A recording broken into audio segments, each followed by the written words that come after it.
Dios te bendiga, Pastor Dante. En estos días, tome la decisión de renunciar en la empresa donde trabajo para dedicarme a trabajar en lo propio, porque estaba perdiendo el gozo. Y hoy con esta palabra, Dios me confirma que fue una buena decisión. Dios bendiga a esta comunidad que de domingo a domingo nos reunimos virtualmente para escuchar palabra de nuestro Dios Padre Todopoderosos. Bendiciones, Dantecito, y para el ministerio. Qué hermoso que un predicador te predique sin religiosidad, nos recuerda el verdadero evangelio. Amar a Dios y a la gente. Todo Estados Unidos lo está viviendo, pero particularmente lo que nos compete a nosotros, hemos decidido hacer estos servicios a puerta cerrada, no solo para cuidar y preservar nuestra gente como una medida preventiva, que nada tiene que ver con la falta de fe. Nada tiene que ver con el tener temor, porque algunos decían, ¿dónde está la fe si la iglesia se cierra? Tiene que ver con, inclusive, estar bajo los designios gubernamentales, o sea, acatar lo que el gobierno nos pide. En este momento no se puede hacer ninguna reunión que tenga más de 200 personas en esta parte de la ciudad y del país, y nosotros somos una iglesia, como expliqué en los videos anteriores, multitudinaria, que llega gente de todo el mundo. Cuando me toca preguntar de dónde viene, siempre me dicen que llega gente desde todo el mundo y me gritan que vienen de Australia, de China. Así que es obvio que una iglesia tan cosmopolita que recibe a gente de todo el planeta no puede darse el lujo de abrir las puertas en estas épocas tan singulares. Voy a hablar de eso en un momento porque el mensaje que creo Dios me ha dicho que te diga tiene que ver con lo que nosotros estamos viviendo como comunidad, como seres en esta tierra, que aunque nuestra ciudadanía no es de este mundo, obviamente tenemos que saber cómo hacerle frente, cómo vamos a encarar a futuro todo lo que se viene. Por lo pronto, estamos este fin de semana acatando lo que el gobierno dice, lo que el presidente de la República nos pidió a todos los que tenemos o congregamos gente o estamos a cargo de naves insignias como esta. Pero yo les agradezco mucho a ustedes que están allí en sus hogares en estos momentos apoyando, diciendo, pastor, estamos contigo. Se los agradezco muchísimo. Estos son momentos donde tenemos que aprovechar para hacer un altar en nuestra casa. Estos son los momentos en que a mí me gustaría que ahora, espero que la alabanza y la adoración haya congregado a toda la familia frente a un televisor, a una computadora. Estos son los momentos que ojalá no haya gente que esté mirando esto mientras que cocina con el celular al costado. Ojalá, Dios mediante, estén reunidos la familia frente a la tele, estén en una sala, que esto sea una excusa, una santa y divina excusa para poder tener un altar familiar. Lujo, que escasea en tantos hogares. Que este sea el momento donde podamos decir, vamos a unirnos, vamos a estar juntos, vamos a orar. Yo voy a orar contigo en momentos y que ahí en tu casa y nosotros aquí demostremos que somos iglesia. Porque una iglesia no son las paredes, una iglesia no es el templo, una iglesia somos nosotros. Una iglesia es la gente por la que Cristo dio su vida. Así que ahí donde estén, me encantaría que ahora llames a tus hijos, a tu mamá, a tu papá, a los abuelos, a los papis, le diga, en momentos Dante va a transmitir un mensaje de parte del corazón de Dios y yo he orado mucho para que lo que considero Él me ha dicho que te diga. Y voy a transmitirlo sin agregar, sin omitir lo que creo Dios me ha puesto en mi corazón en unos minutos, en unos instantes nada más. Y ahora, antes de predicar, yo quiero tomar un momento para hablarle especialmente, primero a los que son de la casa, a los de River Arena, a los miles que vienen aquí siempre los domingos de manera regular a las 9 y a las 12:30 del mediodía, a mi familia, a mis hijos espirituales de manera directa. Sé que hay otros que dicen, bueno, tú eres mi pastor virtual, pero ahora les estoy hablando a los de casa, a mi escuadrón del ejército de Dios, a mi batallón amado. Les estoy hablando a esos queridos y queridas hijas que no faltan, que son fieles, que están temprano aquí cada domingo, que vienen, dejan los chiquititos en River Kid y se disponen a adorar y alabar a Dios. Primero a ellos, quiero decirles que este es un río que no se va a detener, que no se parará por nada del mundo, que Dios en estos momentos nos va a hacer más fuertes que nunca, pero por cierto, ustedes saben como familia que es un desafío enorme cerrar una iglesia, cerrar las puertas, las paredes de un templo. Es un desafío enorme en cuanto a lo financiero, en cuanto a las visiones en las cuales estamos involucrados, porque vamos a seguir ayudando, bendiciendo. Nosotros no nos vamos a detener, sostenemos misioneros. River Church sostiene grupos misioneros, sostiene orfanatos en África, ayudamos en Honduras, ministerios evangelísticos en Argentina, además de River Lighthouse, que es bendecir a los que menos tienen, a los que más necesitan. Entonces yo necesito que los de la casa, los que siembran, los que sostienen esto, no dejen de hacerlo, que se conecten a través de lo que aparece ahora en pantalla, que es nuestro sitio web oficial www.river-church.org.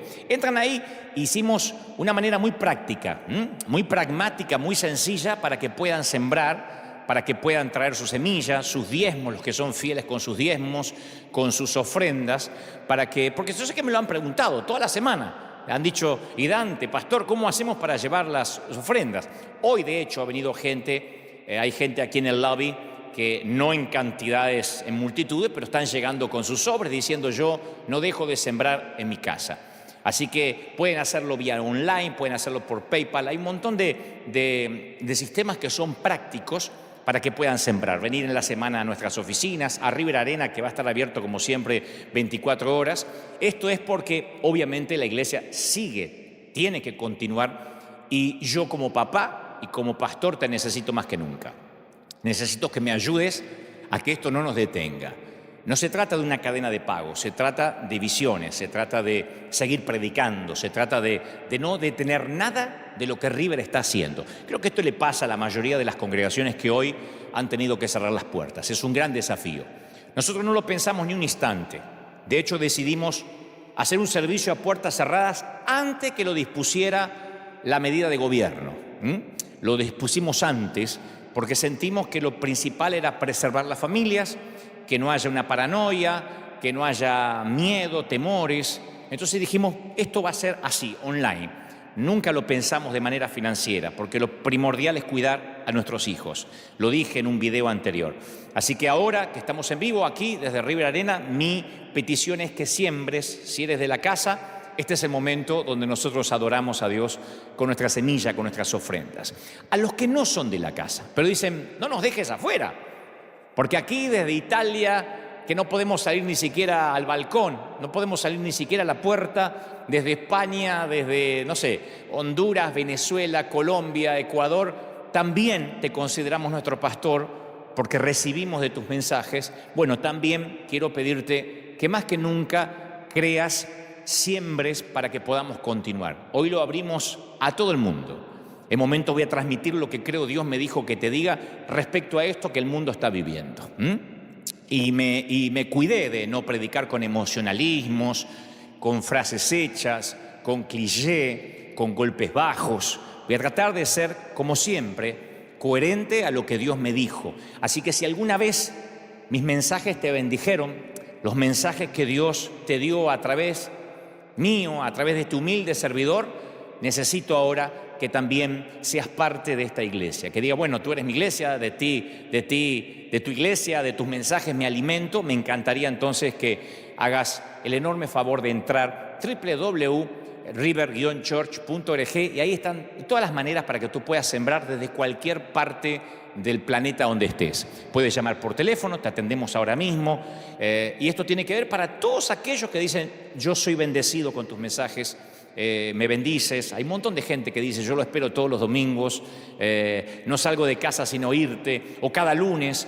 Si estos mensajes durante todos estos años te fueron de bendición, ahora es cuando realmente yo necesito que nos ayudes a continuar, a que este río no se detenga, que por cierto no se va a detener, pero no podemos continuar si la iglesia de Jesucristo no nos ayuda a que sigamos haciendo lo que hacemos, bendiciendo, ayudando, haciendo que el mensaje pueda llegar a distintas partes del mundo. Donde sea que estés, yo quiero que ahora digas, voy a ser parte de River. Ahora, insisto, es como pastor, como mentor o como alguien que alguna vez torpemente y humanamente fue o es tu guía espiritual en cuanto a la palabra que transmito de parte de Dios. Yo necesito que digas, Dante, estamos contigo. Y por eso este momento, o mientras que escuches el mensaje, te aliento a que formes parte de esta iglesia maravillosa. Ahí está, al pie de la pantalla, y por supuesto la información va a estar mientras que yo esté transmitiendo lo que creo Dios me dijo que diga. River Lighthouse nació hace un año exactamente. Un año antes de que todo esto estuviera ocurriendo. Increíble cómo en una semana cambia el mapa geográfico, político, social del mundo entero. Pero hace un año nosotros comenzamos a amueblar casas completas, desde electrodomésticos, muebles, todo a estrenar. Entonces llegamos con nuestro camión y sorprendemos a la gente, le decimos, mire, si usted nos permite, le vamos a poner la casa nuevo. Esto lo hacemos a razón de 6 a 7 casas, a veces hasta 10 por semana. Saquen la cuenta, en 52 semanas hemos ayudado a más de 500 familias en lo que va. Vamos a seguir, porque esta semana volvemos a salir, porque claro, la necesidad no espera. Los que necesitan una ayuda no pueden decir, vamos a esperar que pase la pandemia. Hay gente que está durmiendo literalmente en el piso, hay gente que necesita una mano urgente. Lo estamos haciendo aquí porque uno tiene que ser testigo donde Dios nos pone y después uno va a las demás ciudades. Pero también estamos ayudando a México, estamos enviando ayuda a otras partes del mundo, porque confiamos en un Dios que abastece, en un Dios que da. Somos una iglesia conocida por dar y no por pedir. Y yo sé que muchos que nos siguen semana a semana saben de esto, de River Lighthouse, de llegar y bendecir a la gente de modo que esa gente sienta que no solo les predicamos, sino que también los ayudamos a que la vida les sea un poquito más fácil. Los muebles, los electrodomésticos no le cambian la vida a nadie, pero abren el corazón para que la gente nos permita que oremos por ellos. Le decimos, ¿nos deja orar por usted? Y es más, los invitamos un domingo a nuestro servicio. Cuando la gente tiene necesidad, viene aquí a River Arena, retira una aplicación y nosotros la consideramos si realmente tiene necesidad y la bendecimos a veces en menos de 48 horas. Y la gente llega de todas partes porque tiene necesidad. También hay necesidad aquí en los Estados Unidos, ¿cómo no? En cualquier parte. Y entonces llegamos con nuestro camión, lo bendecimos, lo ayudamos y la gente no puede creer que una iglesia no le pide nada a cambio, porque no son muebles viejos, no son electrodomésticos con fallas, usados, todo es nuevo. Y le decimos, ahora queremos bendecirlo. Esto lo estamos haciendo hace un año y está dando vuelta al mundo. Esto llegó hasta los oídos de la Casa Blanca. Todo el mundo está sorprendido de que una iglesia hispana bendice como lo estamos haciendo nosotros. Y antes de transmitir lo que creo Dios me dijo que te diga, y mientras que tú puedes conectarte con nosotros a nuestro sitio web y traer tu ofrenda, tu semilla, antes de que yo predique, yo quiero que ustedes vean un fragmento, unas pequeñas imágenes, creo que dura poquito más de 2 minutos, de lo que hacemos nosotros en River Lighthouse cada semana. Después de esto, estoy aquí con ustedes en vivo, transmitiendo lo que Dios me dijo que te diga. Que lo disfruten.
Es emocionante ver todo lo que la congregación ha hecho, porque la congregación, insisto, si te acabas de sumar a esta transmisión en vivo, la congregación de River es la que permite que esto ocurra, que estos sueños sean realidad. Es nuestra gente, los que siembran, los que dan, los que semana a semana se comprometen. Y aquí no hay muchos ricos y millonarios, la mayoría es toda gente trabajadora, pero que aporta, que siembra, que no han dejado de llamar a nuestras oficinas diciendo ¿cómo podemos hacer? Si las puertas de la arena están cerradas este fin de semana, ¿cómo hacemos para alcanzar nuestra semilla? Eso es algo maravilloso, que uno no tiene que insistir ni apelar a nada, mucho menos manipular a la gente.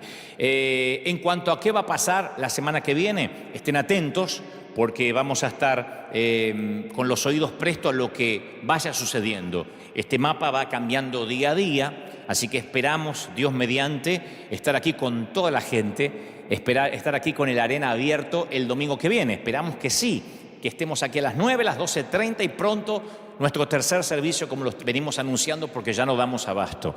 Ojalá que Dios permita que el domingo que viene estemos aquí con toda la gente y con esto abierto. Si no, estén atentos a las redes, a nuestros comunicados, porque si no nos permiten hacerlo o si no es prudente, entonces seguiremos de esta forma hasta tanto la cosa cambie, hasta tanto el gobierno nos permita tener reuniones públicas multitudinarias. Mientras tanto, estén atentos. Muy bien. A mediados de los años 70, aquí en Los Ángeles, comenzaron a construir una nueva generación de naves espaciales. Y la primera en ser lanzada fue el transbordador espacial Columbia, algunos deben recordar, la nave insignia de la nueva flota de la NASA. El Columbia despegó el 12 de abril de 1981 y giró alrededor de la Tierra 36 veces. Le siguieron después 27 misiones, pero el viaje final del Columbia fue un vuelo a la tragedia. Cuando reingresaba el transbordador a la atmósfera de la Tierra, en la mañana del 1 de febrero del 2003, el transbordador se desintegró con estos pasajeros que veíamos recién a bordo, con estos tripulantes. Un trozo de goma espuma aislante que cubría el tanque de combustible se había desprendido durante el lanzamiento 16 días antes. Y ya había pasado en otras pruebas, que se desprendieron parte de la goma espuma. Y entonces ahí, en esa parte donde se carga gasolina, ahí se formó un trozo de hielo que perforó una de las alas de la nave, lo cual obviamente ocasionó la catástrofe que mató a los 7 astronautas. Cuando ellos ingresaban de vuelta a la atmósfera, estaban a 60 kilómetros de altura y faltaba 15 minutos para terminar la misión. Los escombros cayeron a lo largo de la Tierra, a lo largo de todo lo que es Texas, parte de Luisiana, y varios años después, esto es lo que a mí me sorprendió, lo estaba leyendo durante esta semana, varios años después se emitió un reporte conmovedor acerca de la destrucción del Columbia que le costó la vida a estos 7 tripulantes que ustedes están viendo ahora. Cuando la misión estaba en progreso, cuando estaban haciendo las pruebas, los especialistas de la NASA que estudiaban el ala perforada se preguntaron si el daño era fatal. Y entonces el director del vuelo, John Harpole, dijo: ¿sabes? No hay nada que podamos hacer en cuanto al daño del sistema técnico de protección. Si se dañó, probablemente es mejor no saberlo. Creo que la tripulación preferiría no saberlo. Y él le dijo a los que estaban alrededor: ¿no sería mejor para ellos tener una misión feliz, un vuelo feliz y que no lo sepan? Prefirieron no decirle a la tripulación de que había una ala dañada y que podía terminar en una tragedia. Es preferible no decirles, no arruinarles la misión. Y la pregunta de Harpole era especulativa de algún modo, porque debían decirle a la tripulación si se determinaba que el daño significaba la posible muerte. Ellos concluyeron que el reingreso del Columbia sería seguro, y a la tripulación se le entregó un reporte completo con la conclusión de la NASA, y nadie en la nave y nadie en la Tierra esperaba que el daño pudiera ser fatal. Así que ni la NASA ni la tripulación del Columbia supieron que la situación era un caso perdido antes de que la nave espacial se desintegrara. Y ustedes dicen, ¿y qué tiene que ver esto con lo que me compete a mí en lo espiritual? Cuando me interiorizaba de esto, yo pensaba que la pregunta hipotética hecha por John Harpole persiste hoy. ¿Qué harías si supieras que tu tripulación pudiera estar condenada a morir? ¿Estás a cargo de la tripulación o estás dirigiendo una misión espacial? ¿Le dirías a la tripulación, aunque esto, el saber que pueden morir, les causaría una angustia mental? ¿Se lo dirías para darle tiempo a despedirse, para que reflexionen sobre la vida y quizás para hacer las paces con Dios? ¿O si estuvieses a cargo de la tripulación, te quedarías callado para que no se den cuenta que viven sus horas finales? Esa es la pregunta. Si estás a cargo de una tripulación que ves que hay un defecto que puede causar la muerte, ¿dejarías que tengan un vuelo feliz? ¿Una misión feliz? ¿O les diría, muchachos, hay posibilidad que esto salga mal, arreglen con Dios sus vidas? Reflexionen, manden mensajes a sus seres queridos? Esta es la misión de la iglesia ahora, en este momento. Porque en cierta forma el dilema del Columbia se parece al que estamos teniendo en este momento. Cada persona está sujeta a la muerte repentina. Ninguno va a escapar. La diferencia es que todos lo sabemos y tenemos la oportunidad de prepararnos. Cuando llega la pandemia o cuando llegan estos momentos de crisis, vivimos una clase a veces a mí me sorprende porque es una clase de negación, como que confirmamos que nuestra vida diaria vamos a tenerla sin ningún cambio, sin ningún contratiempo, creemos que va a ser así, y sin embargo la vivimos como si tuviésemos garantía de seguridad que no son posibles en esta vida. O sea que vivimos como que tenemos la garantía de que vamos a ser eternos, como que no nos puede pasar nada, y cuando de pronto nos sacude una pandemia o guerras o un terremoto o un huracán, nos empezamos a preguntar si nuestra vida está a cuenta con Dios.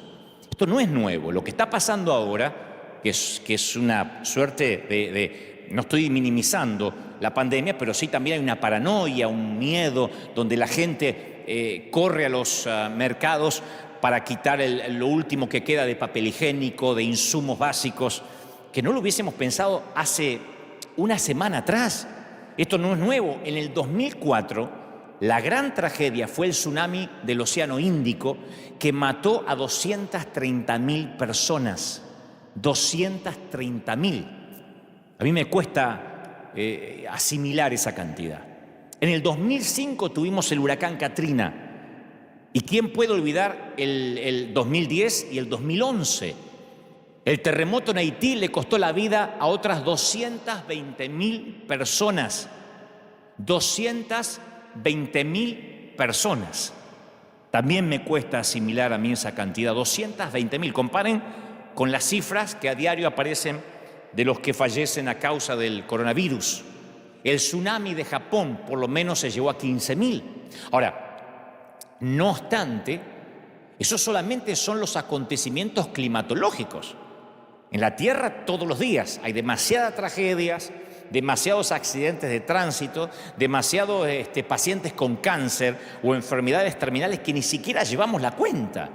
Y eso hace que uno se haga muchas preguntas respecto al carácter de Dios.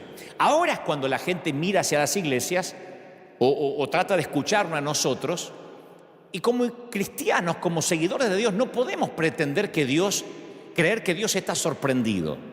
No podemos decir, no, es que esto nada tiene que ver con Dios, porque algunos creen en la teoría que Dios creó al mundo, pero que no participa en su funcionamiento. Y esa filosofía se llama deísmo. O sea, acepta la existencia de Dios, pero lo aleja de cualquier cosa que ocurra en el mundo que Él creó. Y creo que muchos cristianos adoptamos cierta clase de deísmo también, en un torpe intento de disculpar a Dios. Ahora no hay que tratar de disculpar a Dios. Cuando los ateos nos digan, ¿por qué está pasando eso? No hay que tratar de disculparse por Dios, porque yo sentí como que algunos cristianos hasta tenían vergüenza ajena, no podían explicar por qué estamos viviendo una pandemia. Las Escrituras son claras de que Dios continuamente está obrando activamente en el universo. No es que Dios a esto le sorprendió, Dios dice, vino una pandemia y yo justo estaba escuchando el coro de ángeles. No.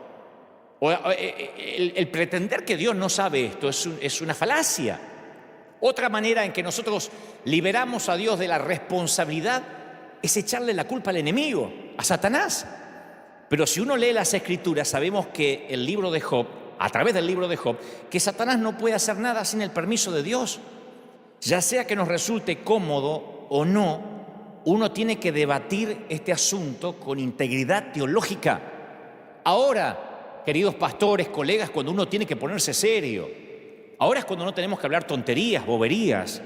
Ahora es cuando tenemos que decirle a la gente, a los que no creen en Dios o a los que ahora van a empezar a buscar desesperadamente a Dios, hay que decirle, mira, la Biblia enseña que Dios es soberano, que Él está en el trono tanto en los momentos agradables como en los momentos que no son tan agradables.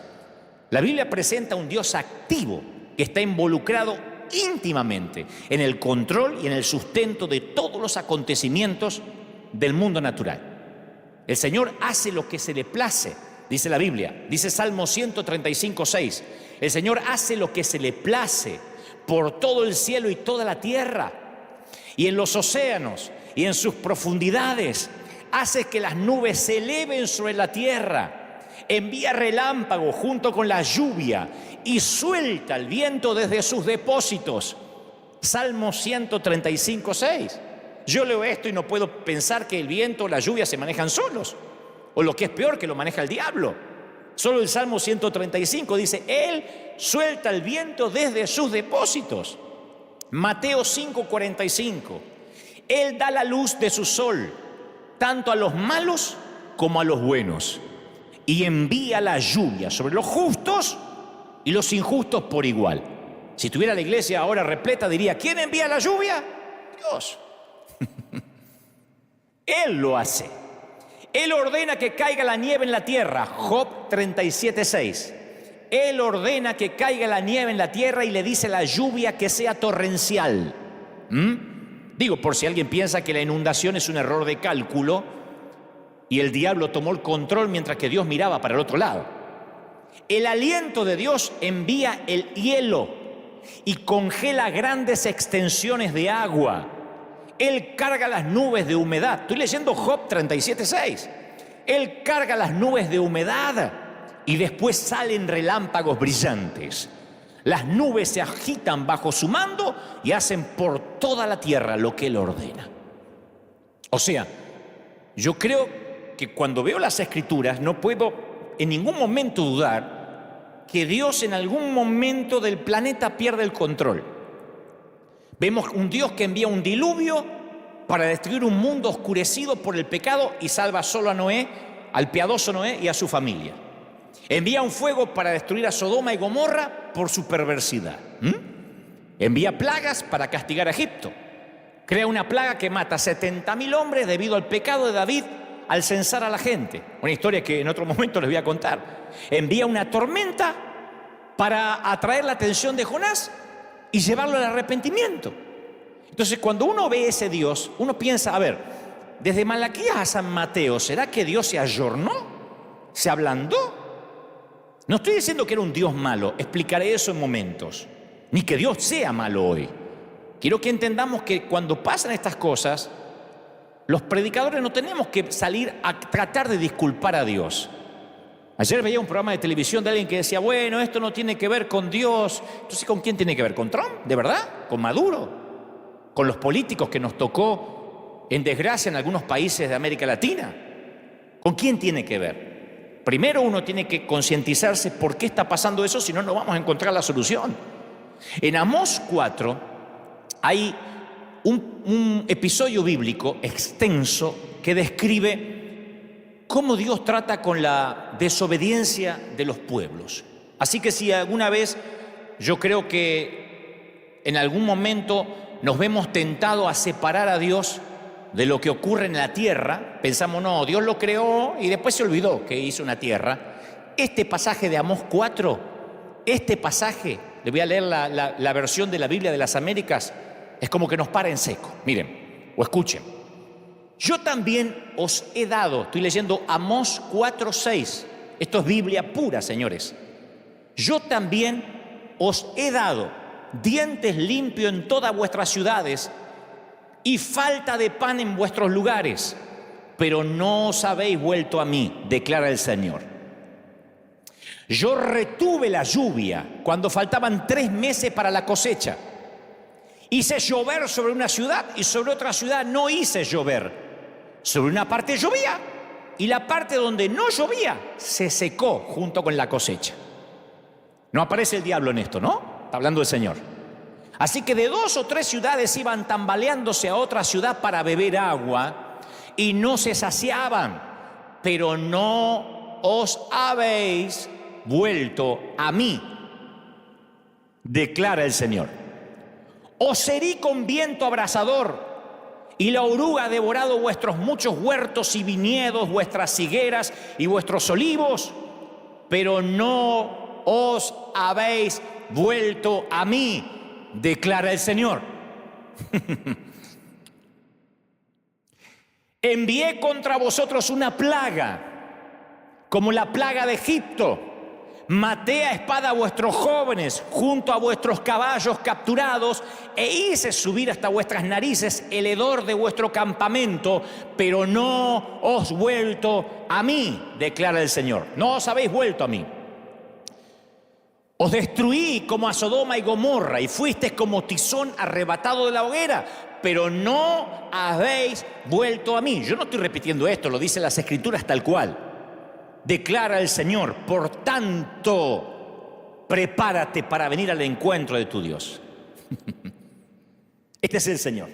Digo, para poner en claro, yo no sé si esto es muy alentador, que cuando estas cosas pasan, no podemos mirar para otra parte, los que predicamos, los que estamos en los negocios del reino, negocios en el mejor sentido de la palabra, aludiendo a las palabras de Jesús cuando era niño, diciendo: en los negocios de mi Padre me es necesario estar. No podemos decir, esto no tiene nada que ver con la iglesia, esto es algo inesperado, porque yo vi que muchos ministros se han quedado callados y no han sabido qué responder, porque tal vez quiero pretender de que olvidaron de que el Señor está al control de todo. La pregunta es, entonces, ¿Dios es bueno? Esa es la pregunta. ¿Dios sigue siendo bueno? La pregunta ¿es bueno Dios cuando el resultado no lo es? Porque nosotros nos congregamos en iglesias donde cuando alguien se recupera del cáncer decimos: Dios es bueno, hermano, me sané de cáncer, amén, Dios es bueno, ¿no? Un aumento de salario, decimos: Dios es bueno. Aplicamos para la universidad, nos aceptaron, decimos: Dios es bueno. Ahora, decimos Dios es bueno cuando las circunstancias son diferentes.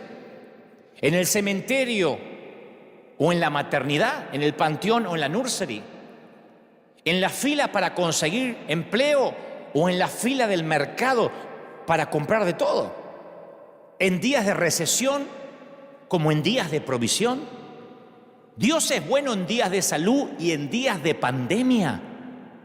Lo diré otra vez, Dios es bueno en días de recesión y en días de abundancia, en días de tierra fructificada, en días de salud y en días de pandemia. Porque a veces sentimos, y esto creo que tiene que ver, esto es una autocrítica a los que predicamos, le hacemos creer a la gente que Dios tiene una suerte de trato unilateral. Unilateral porque Dios no lo firmó, lo firmamos nosotros solos. Es una metáfora, ¿no es cierto? A veces uno viene al camino del Señor y la mayoría creemos que tenemos un acuerdo contractual con Dios, ¿no? nos hacen creer eso, le hacemos a veces inconscientemente creer eso a la gente. Promete ser una persona decente, promete ser bueno, traer tus diezmos y entonces Dios salvará a tu hijo, sanará a tu esposa, cuidará tu trabajo. Pero ese siempre fue el evangelio del multinivel, porque el Señor también dijo, en el mundo tendréis aflicción. Entonces cuando uno le dice, pase al altar para que la vida te vaya bien, la vida de este lado de la eternidad, ahora que hay una pandemia, ese evangelio se desmorona. Ahora es cuando muchos que predican empoderamiento no saben qué decir. Porque la gente dice, usted me vendió un multinivel. Esto era como un shampoo Ceramidas. Esto era como un multinivel donde yo venía y cada vez estaba más alto en la pirámide. Ese es el evangelio del multinivel que ahora enmudece a algunos mensajeros. Aquí todos los domingos, y los que me siguen domingo a domingo saben que yo digo siempre, la iglesia se trata de gente rota, de gente con problemas, de gente que no necesariamente sube todos los días de nivel, sí, espiritualmente, pero a veces las cosas no van bien. Porque a veces Dios no satisface nuestras expectativas y quedamos girando en un torbellino de preguntas, de dudas. Y ahí es cuando llegan los clientes, entre comillas, a reclamar las garantías de lo que compraron, ¿no? Y yo quiero que sepas bien esto, Dios no ha hecho tratos con nadie. Dios envió a su Hijo para darnos vida eterna y después prometió que es muy probable que aquí tengas aflicción, que vas a escuchar de guerra, de rumores de guerra, de pestilencias. Sí, hay promesas de que ninguna plaga tocará tu morada, pero a mí me toca orar por sanidad, gente que se sana en el nombre del Señor y también sepultar a otra gente piadosa. En la iglesia tenemos testimonios de gente que ha venido en silla de ruedas y ha caminado, y otros que siguen confinados a un bastón, a una silla de ruedas. Y yo no puedo ser tan torpe de pensar que a unos Dios los ama y a otros no. O decir, a este le funcionó el multinivel y a este no le funcionó. Aquí es cuando ese evangelio de naipes se desmorona. Porque claro, encendemos CNN, las noticias, y todo el mundo nos dice que cada vez está peor, que la curva de peligro cada vez sube, que si todo el mundo se enferma va a haber 6 o 7 enfermos por cada cama de hospital, y la iglesia se queda sin respuesta, pero no toda la iglesia. Se queda sin respuesta la iglesia del multinivel, la iglesia que le dice a la gente, usted no va a tener problemas ni se va a enfermar, porque Dios no permite las enfermedades. Pero Dios, voy a las Escrituras y me dice que sí, a veces es la forma en que Dios llama la atención. Cuando los demonios rogaron a Jesús que los enviara a un hato de puercos, ¿se acuerdan del endemoniado gadareno? Él les dio permiso, dice Mateo 5:12. Él les dio permiso. O sea que Dios da permiso para que sucedan determinadas cosas. Él permite que la tierra se seque y que los tallos a veces crezcan desnudos. Lo leímos recién en Amós. Él le permite al enemigo que se desate el caos en ciertas ocasiones, pero no permite que triunfe. No permite que triunfe. Estas son terribles calamidades, productos de un planeta Tierra caído. Y por el contrario, cada mensaje en la Biblia, en especial la historia de José, ustedes deben recordar José que fue vendido por sus hermanos y que llega a Egipto y luego le dice a sus hermanos, miren, todo lo que ustedes hicieron, Dios lo transformó, lo trastornó para bien. Cuando uno ve la historia de José, nos lleva a creer que Dios mezcla algunos ingredientes y de alguna forma saca algo bueno de todos esos ingredientes. Ese fue el mensaje de Jesús. Cuando sus seguidores divisaron a un ciego a la orilla del camino, le pidieron a Jesús una explicación, como ahora la gente está pidiendo una explicación. Le dijeron, ¿por qué está ciego? ¿Estaría enojado Dios? ¿De quién era la culpa? ¿De quién había pecado? ¿Sus padres o él? Y la respuesta de Jesús ofreció una opción superior. Él dijo, el hombre quedó ciego para que las obras de Dios se manifiesten en él. Juan 9:3. Para que las obras de Dios se manifiesten en él. No pecó ni este ni los padres. Lo que está ocurriendo es para que Dios manifieste su poder. Porque si Dios llegamos a la conclusión que no está a cargo de los desastres del mundo, ¿cómo entonces vamos a decir que dependemos de Él, que Dios está al control de nuestra vida y de nuestro futuro? O sea, ¿de verdad estamos predicando un Dios que se ocupa de mi uña encarnada, que se ocupa de los divorcios, que se ocupa de la mamá que perdió a su hijo, pero no se ocupa de los desastres climáticos o de las pandemias? O Dios está involucrado en todas las funciones del mundo o no está involucrado en ninguna. Pero no es un Dios que algunas cosas se le escapan y otras cosas sí las tiene en cuenta. Tampoco es verdad que yo sé que hay gente que dice, bueno, pero a lo mejor esto es el otro día escuché que alguien dijo, a lo mejor esto tiene que ver con una represalia de Dios contra alguien. Porque ahora es cuando surgen las teorías conspirativas, ¿no? Yo escuchaba estos días, no, que esto es un virus, que me parece que lo hicieron en un laboratorio y lo soltaron. No nos consta, siempre han surgido estas conspiraciones, no nos consta. Nadie tiene pruebas para decir eso. Sea eso, haya nacido en China, comiendo animales salvajes, siempre surgen las teorías conspirativas. Pero a mí lo que más me llama la atención en nuestro ámbito de los que creemos en Dios son los profetas con el periódico de ayer. Porque el profeta con el periódico de ayer pasó esto y por eso doy esta profecía hoy. Cualquiera es profeta con el diario de ayer. Entonces, no es cierto decir que cada desastre particular es un juicio porque alguien metió la pata. Después del 9/11, después del 11 de septiembre, algunas personas decían que el desastre había sido juicio de Dios sobre los Estados Unidos por culpa de sus políticas. Porque siempre cuando uno encuentra un culpable es como que nos da un alivio a todos. Hay gente que piensa que lo que sucede es culpa de algo que se cometió en el contexto inmediato del desastre. Y en el Evangelio de Lucas, Jesús advirtió sobre estos profetas con el periódico de ayer. Resulta que Pilato había asesinado a unos galileos, sumado a que otros habían muerto cuando una torre se derrumbó en Siloé. Y entonces cuando le preguntaron a Jesús sobre eso, porque le preguntaron por qué había ocurrido eso, por qué se había derrumbado una torre y por qué había ocurrido esas tragedias, Jesús dijo, ¿piensan que esos galileos eran peores pecadores que todas las demás personas de Galilea y que por eso sufrieron? De ninguna manera. Ustedes también van a perecer a menos que se arrepientan de sus pecados y vuelvan a Dios. Eso me fascina, porque el Señor dice, ¿creen que esos 18 que murieron cuando la torre de Siloé se les cayó encima eran peores pecadores que el resto de los que sobrevivieron en Jerusalén? No, a menos que ustedes se arrepientan, también van a perecer. La historia está en Lucas 13:2. Se había caído una torre y dijeron, murieron porque estaban en pecado. No, murieron las víctimas porque eran más pecadoras que las sobrevivientes. No, todos vamos a morir si no nos arrepentimos. En otras palabras, el mayor desastre natural de todos ocurrió en el huerto del Edén. Esto es el daño colateral. El mayor desastre, la pandemia, comenzó en el huerto del Edén. Por eso yo titulé este mensaje Pandemia, el daño colateral. Porque la caída nos hizo a todos víctimas. Aquí en River casi todos tienen algo en común. Hoy no están, pero están en sus hogares, ahí frente a la tele. Aquí nos hermana. No quiero decir nos unifica porque suena a uniformidad, pero nos aúna, que todos hemos llegado a Cristo a través de alguna experiencia difícil. Todos llegaron rotos de alguna manera. No hay aquí gente que dice, la verdad que yo no necesitaba al Señor, pero vine a ver qué onda. Por lo menos River. Este es un sitio de gente rota, frecuentemente por la pérdida de un ser amado, por un divorcio, por la pérdida del trabajo, por abusos en la niñez. Y todos coinciden que Dios se valió de esa dificultad y de esos desastres para atraerles la atención hacia Él. Entonces, yo sé que las crisis podrían alejar a mucha gente de Dios, pero en la mayoría tiene un efecto contrario.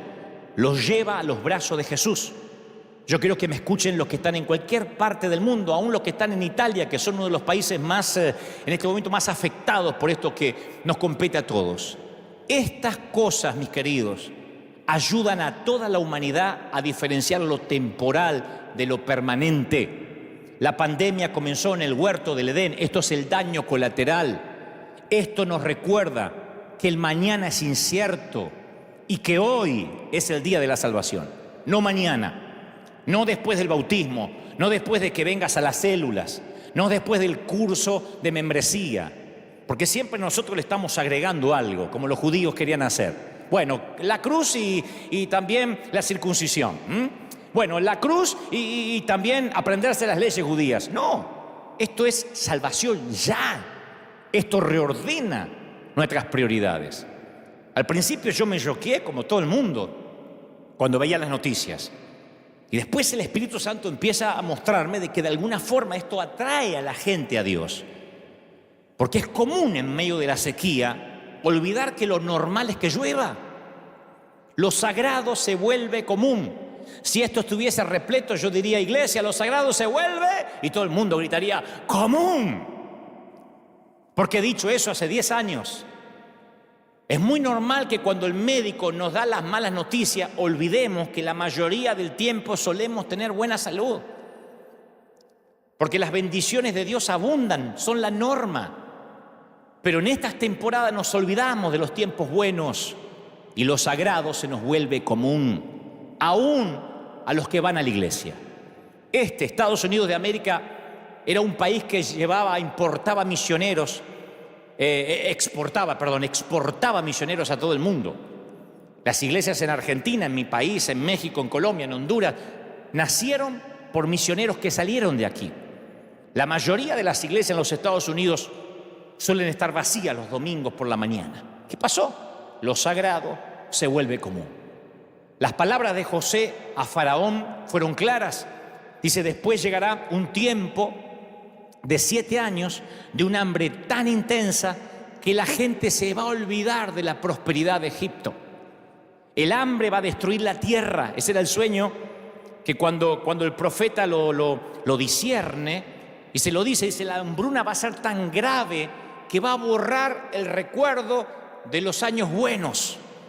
José vio en el sueño ambas épocas, la de la abundancia y la de escasez, y ambas épocas bajo el paraguas de la jurisdicción divina. Las buenas épocas, las épocas de hambruna. Pero ¿qué pasa? Que cuando viene la hambruna, la gente se olvida de cuando todo estaba bien, de cuando comía. Por eso esta pandemia no define a Dios.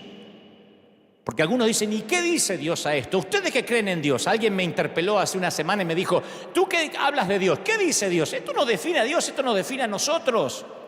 Porque cuando vienen los desastres, Dios no está siendo puesto a prueba. Nosotros estamos siendo puestos a prueba.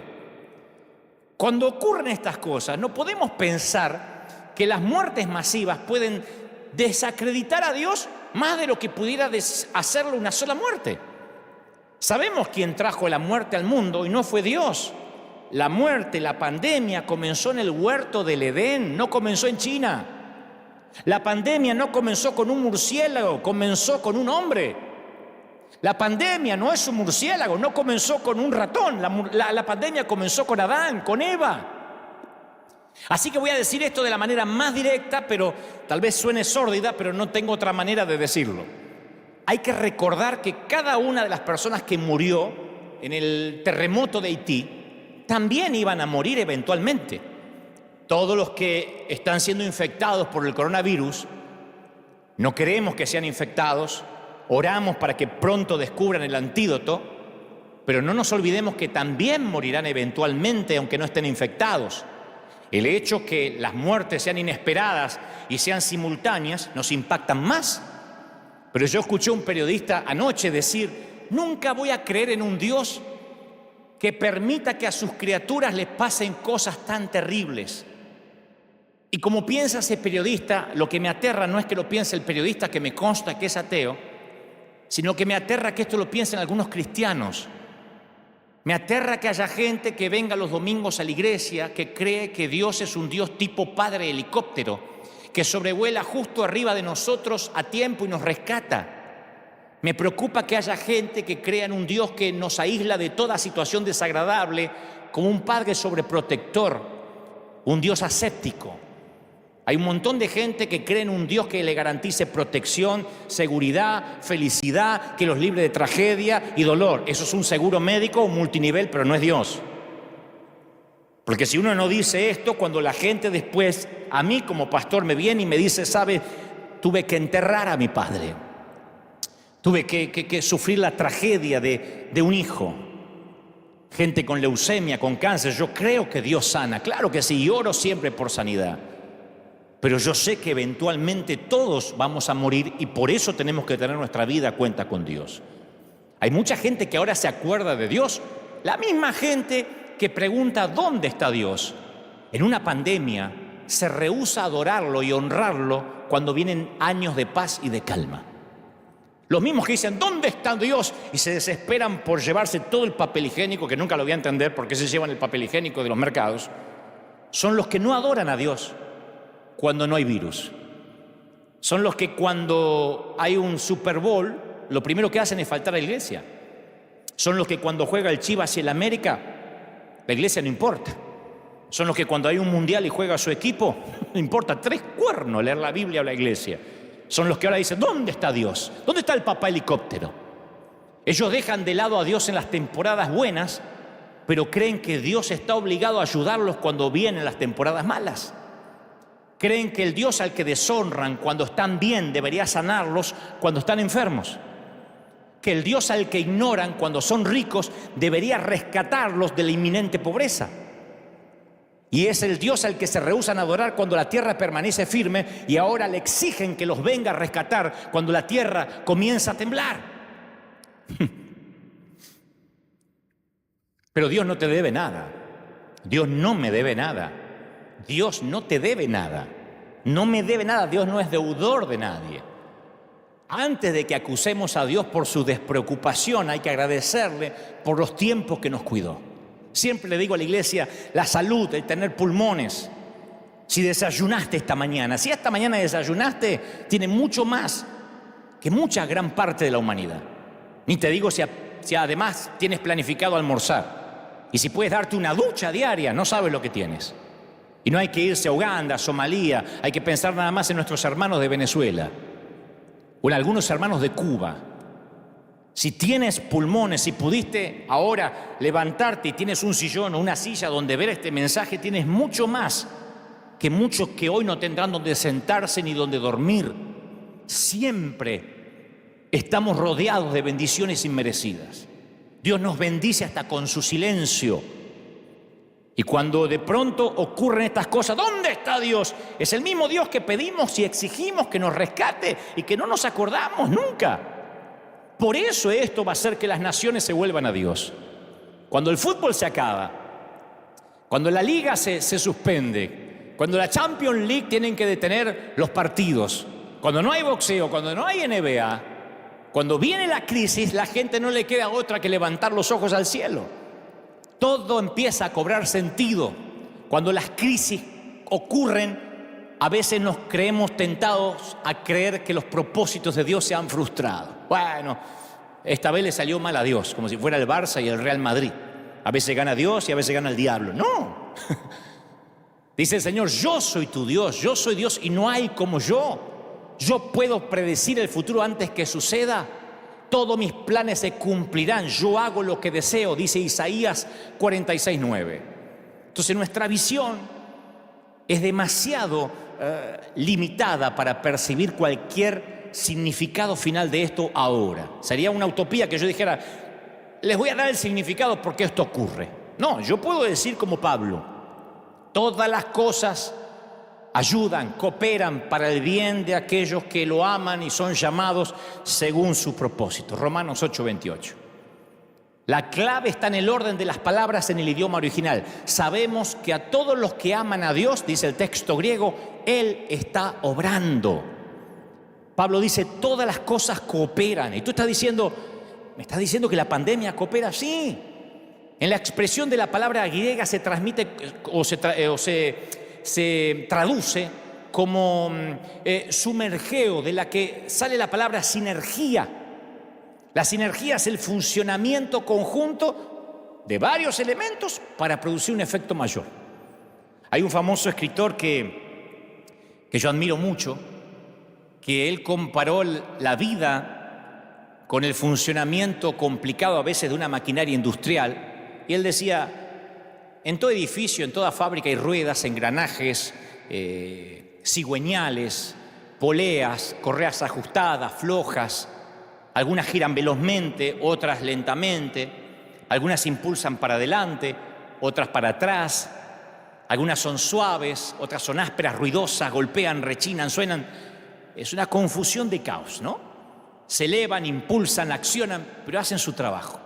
Y desde la palanca más poderosa en una fábrica industrial hasta el engranaje más pequeño, todas las cosas se mueven juntas para un propósito. Y detrás del funcionamiento hay una mente que controla, una fuerza que dirige, una mano que guía. Y así funcionan todas las cosas para los amados de Dios. Algunas cosas son dolorosas cuando uno las mira en el noticiero.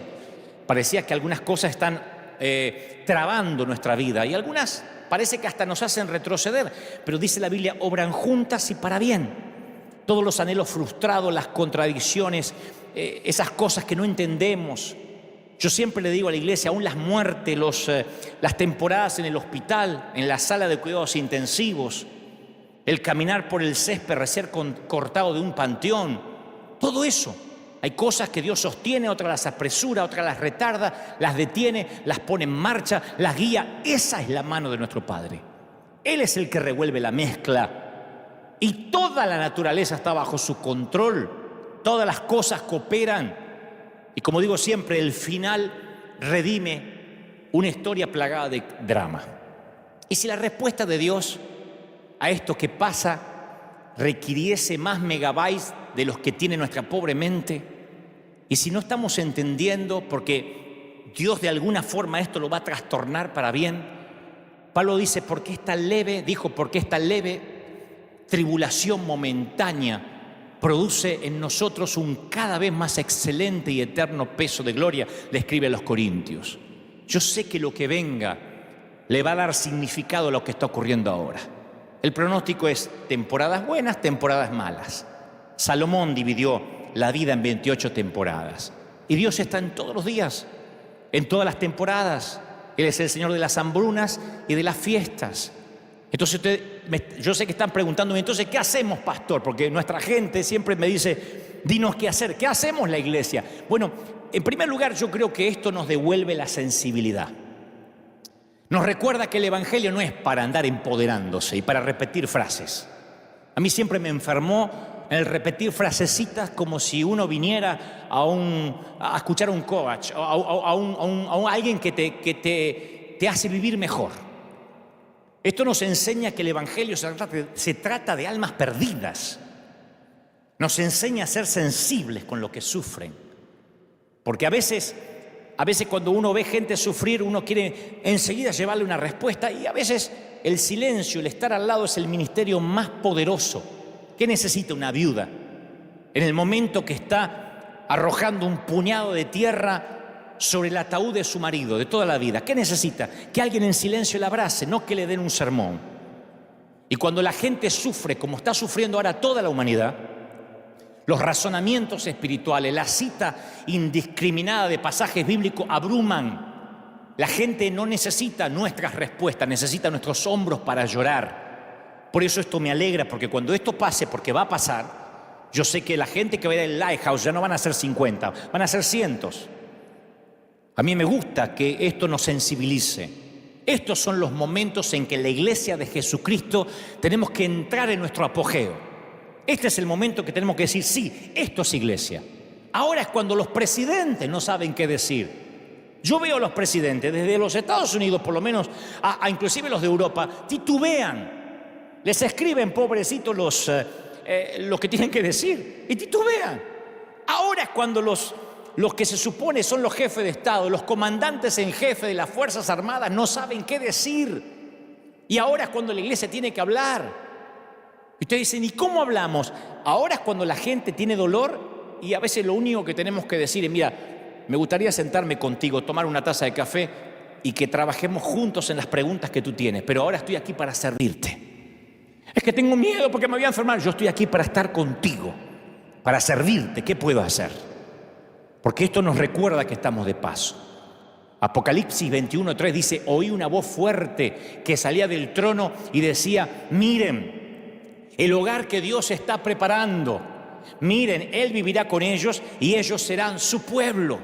Dios mismo estará con ellos. Él mismo, Él secará toda lágrima de sus ojos. No habrá dolor y estas cosas no existirán más. O sea que este no va a ser nuestro hogar permanente.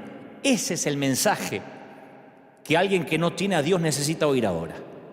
Pablo dice, toda la creación espera con anhelo el día futuro en que Dios le revele a sus hijos verdaderos la eternidad. Porque sabemos que toda la creación gime de angustia como si tuviera dolores de parto, le dice Pablo a los romanos. Ahora es cuando hay que decirle, no te preocupes, sabíamos que esto iba a pasar.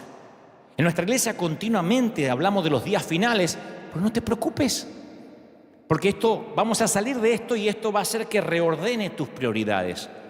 ¿Va a haber cura para la pandemia? No quiero parecer un profeta con el periódico de ayer. Yo sé que pronto los científicos, los infectólogos van a dar con la vacuna contra el coronavirus. La Biblia dice que Ezequías había enfermado gravemente y Isaías le había dicho a los siervos de Ezequías, preparen un ungüento de higos y pónganlo sobre la llaga y Ezequías se recuperará. La historia está en Isaías 38, 21. Y la enfermedad fatal de Ezequías se originó por una llaga en alguna parte de su cuerpo. Probablemente suponemos que se había infectado y que se estaba filtrando veneno en su sistema, por eso estaba por morir. Y Dios le da instrucciones a Isaías para que se sanara, pero que tenía que transmitir una cura, una suerte de asepsia a los médicos de la corte. Entonces, la receta era un ungüento, una pasta hecha con higos machacados para aplicarlo en la llaga.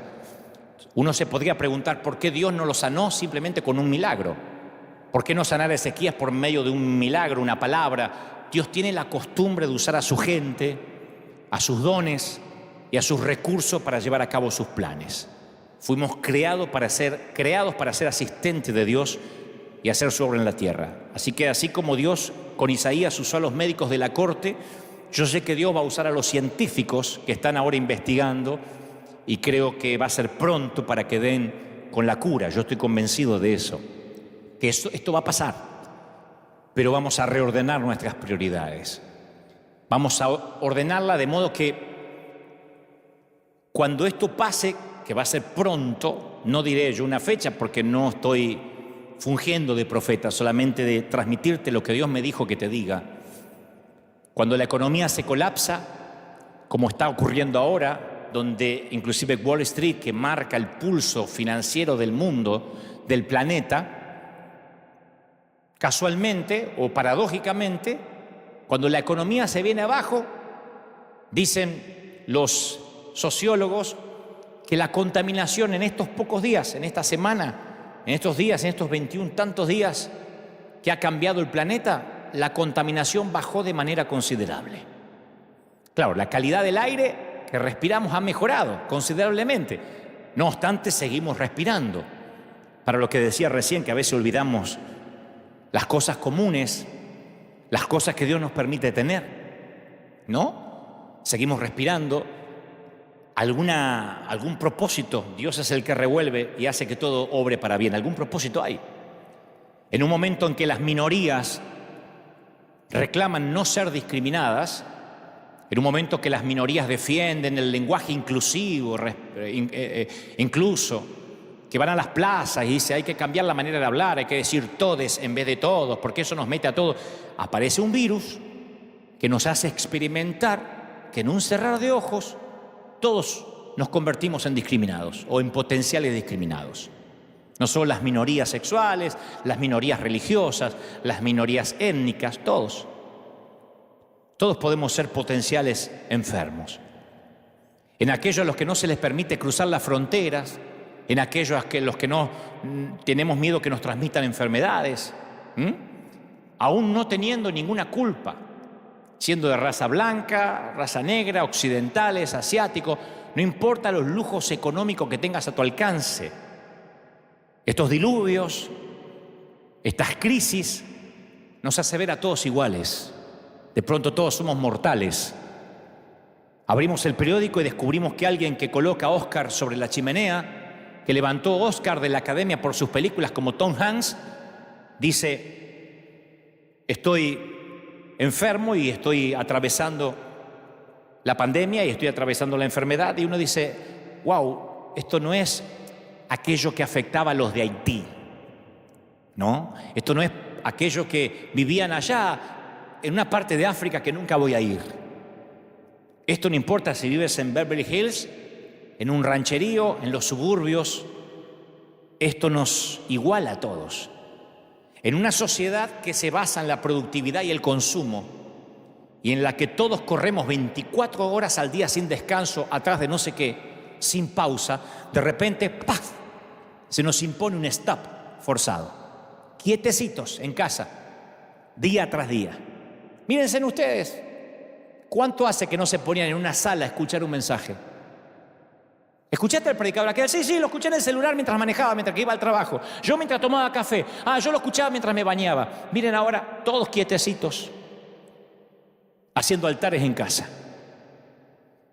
No estoy ponderando lo que está ocurriendo. Digo, ¿no será que nuestra mente no alcanza a comprender qué quiere Dios? Estamos contando las horas de un tiempo al que le hemos asignado un valor monetario. Porque la gente mide el tiempo en retribución a algún tipo de dinero. Y entonces cuando ahora nos obligan a pasar tiempo, a trabajar desde casa, de pronto valoramos el tiempo. Yo extraño horrores a nuestra gente. Los extraño. Y creo que en algún momento habré pecado de tomármelos como algo común.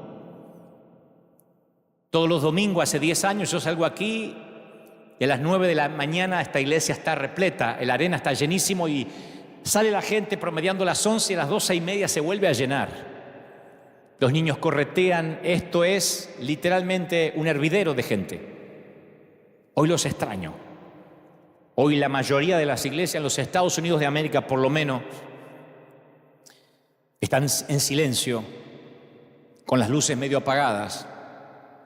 Y extraño el bullicio. Dígale a su hermano, abrácese.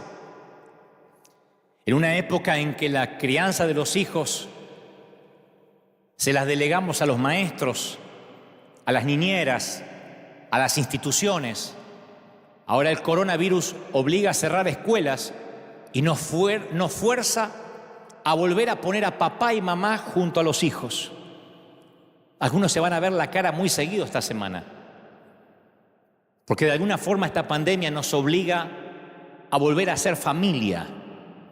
Pero no solo la familia sanguínea, A mí me han escrito de todo el mundo, pastor, ¿cómo puedo mandar mi siembra, mi diezmo? No se detenga, sé que va a tener que cerrar la iglesia y eso será un gran desafío financiero. Porque las iglesias nos sostenemos de las finanzas, de la colaboración, de las semillas de la gente. Si la gente no viene, la iglesia termina colapsando financieramente. Y me han llamado de todas partes, personas que nunca han sembrado antes, pero ahora dicen, somos familia. No deje de enviar sus mensajes. Italia, hay un montón de ciudadanos en Italia, de hispanos, que están mirando este momento ahora de sus hogares y me dicen, queremos mandar nuestras finanzas, nuestras ofrendas. No hay que manipular, no hay que hacer pactos, no hay que buscar versículos para que la gente dé. Cuando estas cosas pasan, volvemos a ser familia. Volvemos a recordar de qué se trataba todo esto. En un mundo donde las relaciones interpersonales, la comunicación, la socialización se realiza a través de redes sociales, dándonos la falsa ilusión de la cercanía. En un mundo donde decimos, yo tengo 1500 amigos, ¿de verdad? Sí, en Instagram.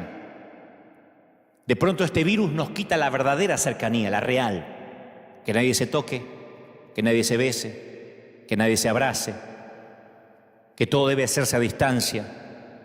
La frialdad, la ausencia de contacto.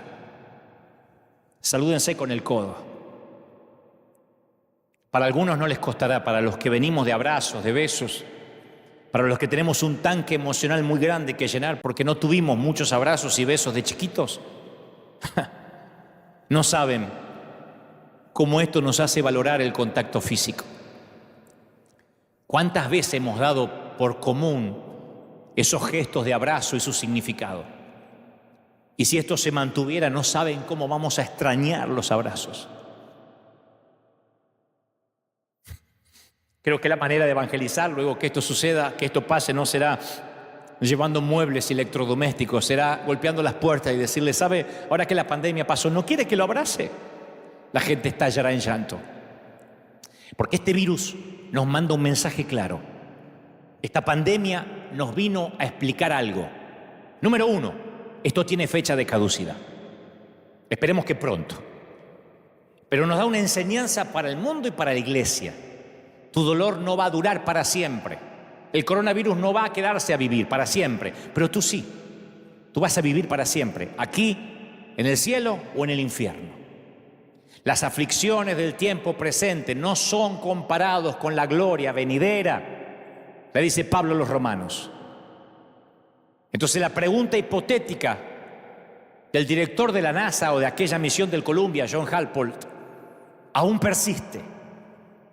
¿Qué harías si tu tripulación está condenada a morir? ¿Se lo dirías? ¿Qué le digo al mundo? Ahora estoy en un estadio.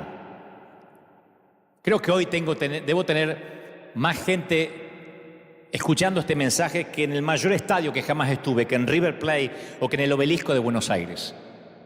Ahora estoy hablándole a todo un estadio, millones, miles. Los que ahora están viendo en vivo y a los que seguirán viendo este video cuando quede en una cápsula en las redes. ¿Qué les digo? ¿Que hay peligro de muerte aunque eso les ocasione una angustia? ¿O les digo que todos podemos morir? ¿Con el coronavirus o de ancianos? ¿Con una pandemia, una gripe o resbalando en la bañera y rompiéndote la nuca?